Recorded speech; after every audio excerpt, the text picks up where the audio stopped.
And as we prepare to mark 1 year since that tragedy at Tops on Jefferson Avenue, many are still trying to comprehend the events of that day. And that includes those who had to deal with it firsthand, many of whom may be haunted by terrible memories. Channel 2's Ron Plants takes a look at efforts to help first responders handle the emotional trauma they encountered that day.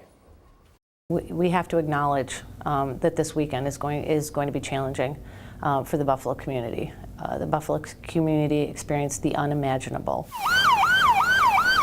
A heavy load of emotional experience falling especially on men and women we count on to go in first and respond and see what we don't see behind yellow crime scene tape. I was in that parking lot and I actually watched one of our officers had to be led out of that scene because he knew people that were in that store. And who was there to get him out of there? Peer team members. Our homicide squad and our evidence collection team, you know, they tend to be forgotten as well, and they see the worst of the worst, and they're there for a prolonged period of time dealing with these scenes. Those peer team members spotlighted last week by Gramalia, colleague counselors, other cops, firefighters, and EMS personnel who just better understand. We're able to tell our story to a peer more quickly than we can to someone who is an outsider.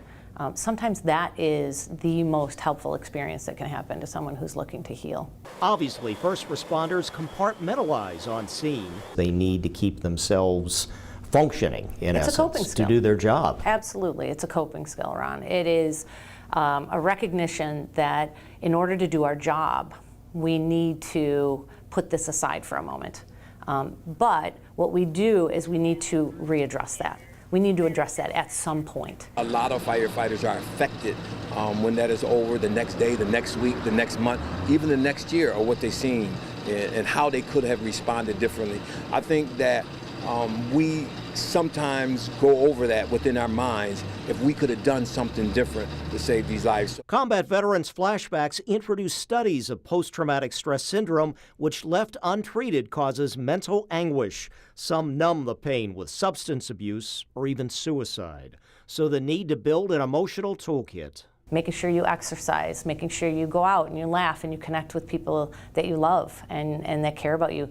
Being with people who've had similar experiences, that's a powerful, powerful way to kind of connect and reprocess this information and help people manage and cope. All right, sounds like common sense, but it is crucial to make sure that first responders do not bottle it up inside, including those firefighters who were there on 5/14 to help treat victims as EMTs in the top store. The Children and Family Services Agency serves in the Employee Assistance Program for the city of Buffalo. Ron Plants, Channel 2 News.